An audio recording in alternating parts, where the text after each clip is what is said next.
আমি আপনাদের দেখাতে যাচ্ছি একটা চুড়িদার কাটিং। চুড়িদার কাটিং করতে প্রথমে গলাকে আমাকে নিতে হবে 6.5 ইঞ্চি, কারণ এটা একটু মোটা মানুষ হচ্ছে, তার জন্য আমি 6.5 ইঞ্চি গলা থেকে কাঁধ পর্যন্ত নিয়ে নিলাম। তারপরে আমি এখানে নিয়ে নেব হচ্ছে কান নিয়ে নেব 3 ইঞ্চি।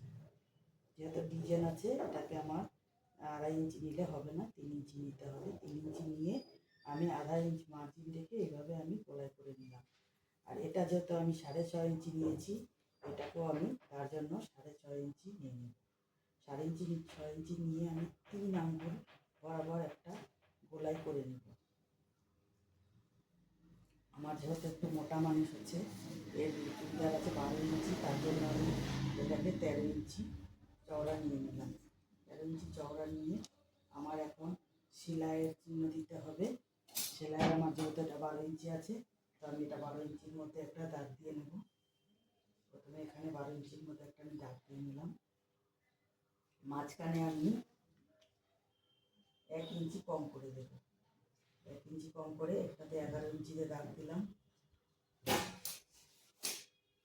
তারপরে এখান থেকে এটা আমি 14 ইঞ্চির মধ্যে একটা দাগ দিয়ে নেব। তারপরে এখানে 14 ইঞ্চির মধ্যে দাগ দিলাম।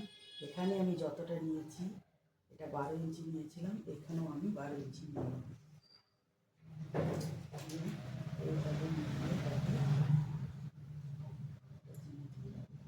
এটা হচ্ছে আমার সেলাইয়ের জন্য, এটাতে আমাকে ফিটিং, এই সেলাই আমি দাগে ফিটিং দেবো। আর এই যে মার্জিনটা রেখেছিলাম, এই মার্জিনটার মধ্যেও আমি এভাবে দাগ দিয়ে দেবো।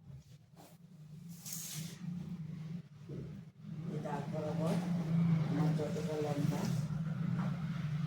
লম্বা আছে, আমার হচ্ছে এটা 40 ইঞ্চি, 39 আছে, 1 ইঞ্চ বাড়িয়ে আমি 40 ইঞ্চি নিলাম।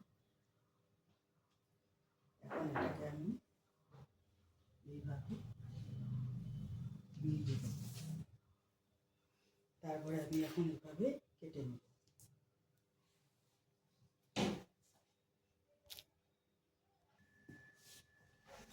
এবার আমি পেছনের পার্ট কাটবো। সামনের পার্ট যে কেটে নিয়েছি ওটাকে ভালো করে বসিয়ে নেব।